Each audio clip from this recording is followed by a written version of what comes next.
part of the senior band because last fall I began college at the University of Wisconsin in Madison, and I haven't been able to visit very often. But I've grown up in the Salvation Army, partly because my parents, my grandparents, and even my great-grandparents were lifelong Salvationists.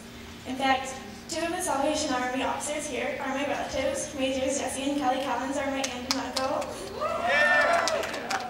So I guess it's fair to say that the Salvation Army is in my blood.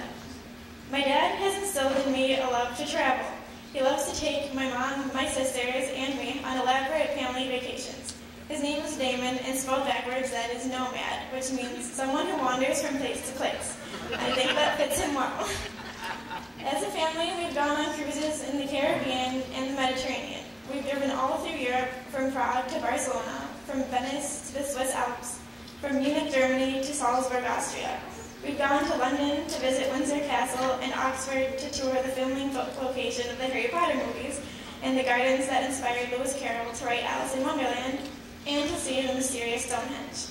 In the United States, we've been on the Maid of the Mist beneath the roar of Niagara Falls and seen the majesty and stunning depth of the Grand Canyon. We've gone whitewater rafting in Yellowstone National Park, sung along with our national anthem beneath Mount Rushmore. We've been to the top of the Washington Monument, the St. Louis Arch, London's St. Paul's Cathedral, the Leaning Tower of Pisa, the Eiffel Tower in Paris, Mayan ruins in Guatemala, and even the Matterhorn in Zermatt, Switzerland. We swam with the dolphins in the Bahamas, held a baby howler monkey in Belize, rode the Hulk roller coaster at Universal Studios, took a gondola ride in the canals of Venice, and felt the heat of volcanic lava from Kilauea in Hawaii.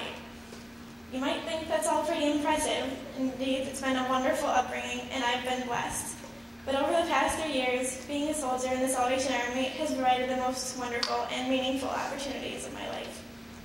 In 2009, I joined the Wisconsin and Upper Michigan Division's mission team to Peru.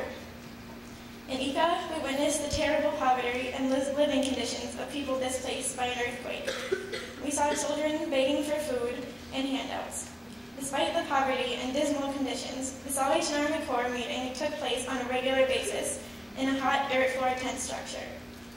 A puppet show and some brass band music was enough to keep them enthralled and attentive.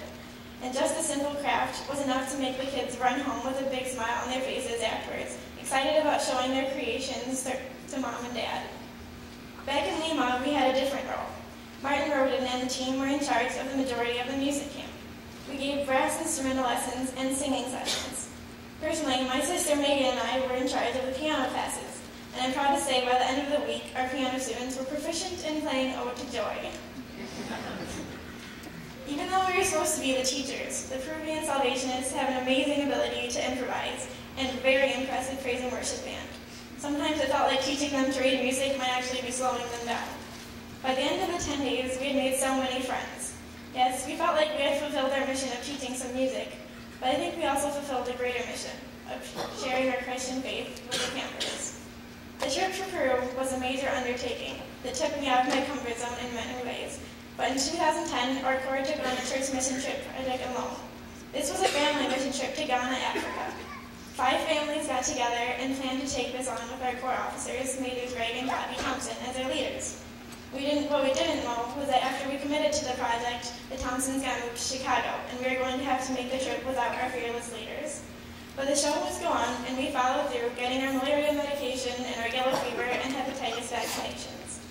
In June, we were on our way and landed in an airport that didn't quite look like it could handle a 747 airplane.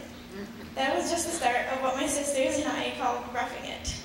Our room at the Salvation Army Hostel over the territorial headquarters building was as modest as you can imagine. No air conditioning, the shower sprayed in several directions before finally coming off the wall. The electricity went out several times a day, and worst of all, we had to listen to my dad snoring. But soon, we got into the swing of things. Unlike Peru, we weren't there to give instruction, but to make their instructional facilities a little better. We were in charge of painting 2 Salvation Army schools. Even though the Ghanaian government supports the schools, the dozens of schools are run and maintained by the Salvation Army. It's an amazing thing to hear 500 uniformed elementary school kids belt out, "Oh, boundless salvation," at the top of their lungs. We thought we knew how to paint, but we had 2 major things to learn. First, the paint is much thinner than what we have in the U.S. You can't put too much on or it starts to pull off old coats of paint, which becomes a never-ending cycle. The second thing we learned is that it's hard to keep working when you have hundreds of kids surrounding you, touching your hair and asking to get pictures with you, even though none of them had cameras of their own. We eventually got the job done, but the greatest satisfaction really was interacting with those kids. Their smiles and joyful spirits were infectious. The classrooms were simple, dusty, and poorly lit, but you got the sense that it was pretty good compared to a lot of other schools. The students and teachers were enthralled with our painting, especially my younger sister's murals. And what they really loved was just being taught to, showing them that you were interested in them and sharing yourselves. Ghana was indeed an experience that showed me how much God can be with you and bless you no matter what the conditions are.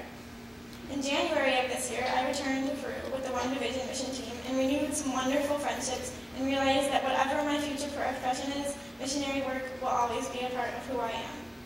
I loved seeing the Mona Lisa in Paris, but it never smiled back at me like those kids did in Ghana. I loved the adventures my family and I have gone on, but I know that those places have no recollection that we were ever there. I appreciated walking through the Mayan ruins in Guatemala, but they never said thank you to me for visiting and for talking to them like those children did in Peru. I was in awe as I looked up at Niagara Falls and down into the Grand Canyon, but I am in much greater awe that God can take you from the depths of despair and raise you up on high with Jesus. Whitewater rafting was a little scary, and afterwards you're glad you did it, but telling someone in Spanish that God loves you too is scary, but the satisfaction you receive from spreading God's love is monumental. Holding a baby howler monkey is a memorable moment, but being able to hug an impoverished screaming child is a miraculous moment. Seeing the site where Alice in Wonderland was inspired is educational, but seeing the site where lives are being changed is inspirational. Being sung to by a gondolier in the canals of Venice is romantic, but hearing 500 Ghanaian students sing about this salvation is angelic.